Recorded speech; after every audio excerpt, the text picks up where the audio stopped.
friends, welcome back to my channel. And for today's vlog, I won't be doing much talking because there's some weed whacking going on outside and I don't want it to be distracting, so this will be mostly a time-lapse video. What I'm going to be doing in this video is I just rearranged three of my palettes. So oh gosh, there goes the dogs.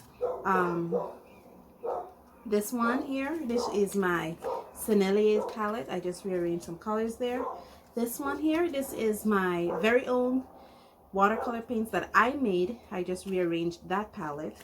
And this one here is my Schminke palette. I just rearranged it. So yeah, they're starting the weed whacker. So let me get going and go into time lapse, okay?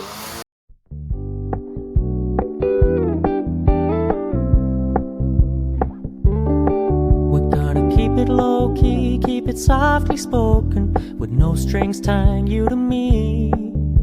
I'm happy in your company with no emotion, 'cause my love deserves to be free. I never wanna look at a house in the garden, I never wanna lock you down. I know you're not mine, it's just my turn, but we can still have fun for now.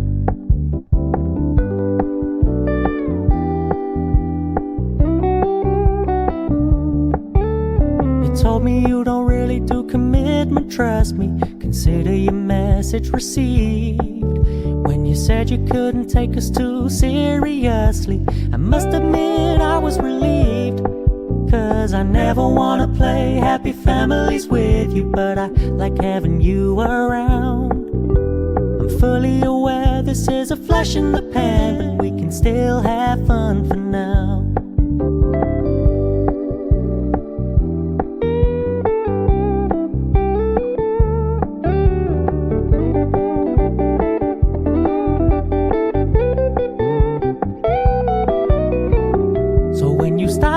So much attention, and when you're moving in another direction, don't worry, I get it. I meant what I said when I said it, lady. I never wanna look at a house in the garden, I never wanna lock you down. I know you're not mine, it's just my turn, but we can still have fun for now. No, I never wanna play happy families with you, but I like having you around. I'm fully aware this is a flash in the pan, but we can still have fun for now. Yeah, we can still have fun for now. Oh, we can still have fun for now. It's a little later on in the day, and I had to wait until they were finished cutting the lawn and to do a better video. A few things I should tell you when it comes to this, learning about this palette and how applying all the things that I've learned so far in relation to color theory and to basically understanding color and its relationship. I think this here is a good representation of what I've learned when it comes to understanding color and its relationship. This is these are the color paints these are the colors that I made. These are my homemade watercolor paint. The majority of the colors that are here are watercolor paints that I have personally made myself. And you see how it's arranged. It is a little haphazard, it doesn't make sense, and this was done in the beginning of my art journey, so you don't necessarily see cohesion versus the new arrangement that I made. Now these are the same paints. The new arrangement that I made, as you can see here, the arrangement, yes, it may look similar haphazardly because I do have my yellows and my reds at the top and I have my blues to the bottom. But what I've put in the middle is all the earth tones, because a lot of the colors I have is PBR7. I think I have the full range of PBR7.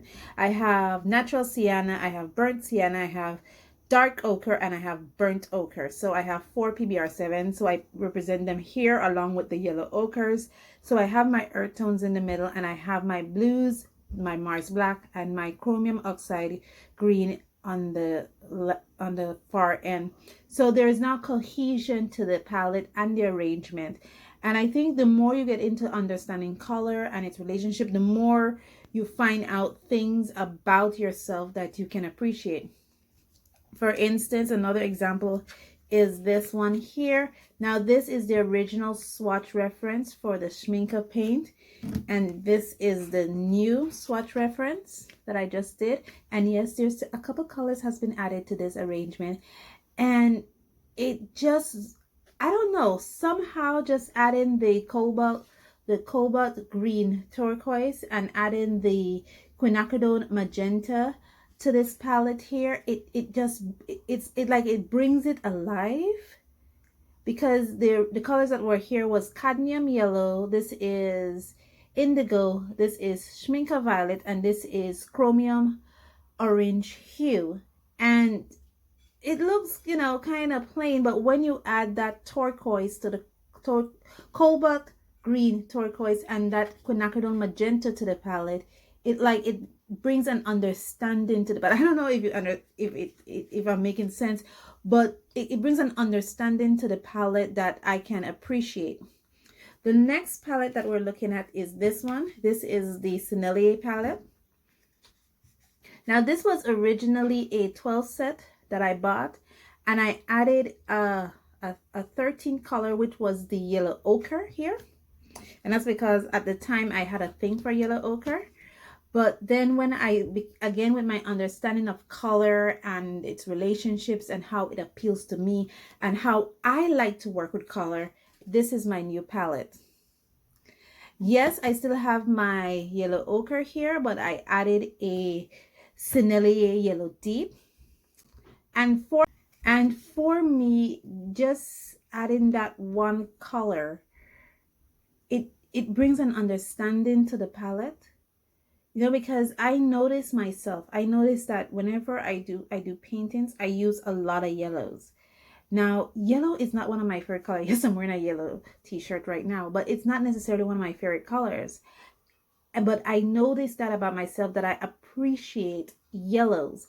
And by adding this Sennelier yellow deep, I bring an understanding to the relationship with the yellow that I had, which came with the original palette, which is the lemon yellow. Now this original palette only had one yellow, lemon yellow, and I added the yellow ochre so I could have a cool yellow version.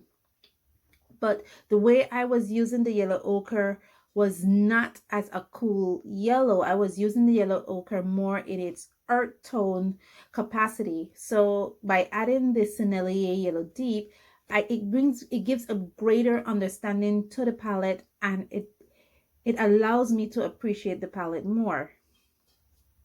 So basically the idea here is, when you're working, even if you did like me, you bought a 12 set of paints, understand those paints. Yes, sometimes they come in its original arrangement. You don't have to keep in its original arrangement. You can rearrange them to your understanding. You have some people who like to put the greens and the browns on top because those are the colors that appeals to them, and that's how they understand the colors.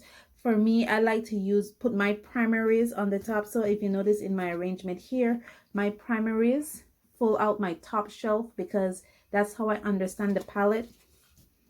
Notice here, again, the primaries goes on the top because that's how I understand the palette.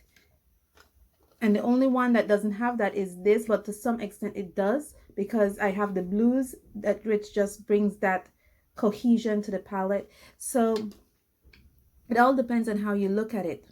Now, your understanding of a palette may change as your art journey developed. So I'm not saying that once you gain this understanding, this is the understanding you will have for the rest of your entire art journey, and you don't have to worry about rearranging or do anything else after that. I mean, remember, art is a journey. You learn more things, you incorporate more things into your art. So I am aware that maybe 2-3 months down the road, 2-3 years down the road, I might rearrange my palette differently from what I have now. But at this juncture in my art journey, I understand palettes this way. I understand colors this way. So I am really happy with the progression that I have made from the beginning. And doing things like this, rearranging my palettes, re-swatching my palettes, allows me to see how far I've come. Thank you guys so much for joining me on this journey. And as always, stay safe, stay blessed, and I'll see you in the next one. Bye.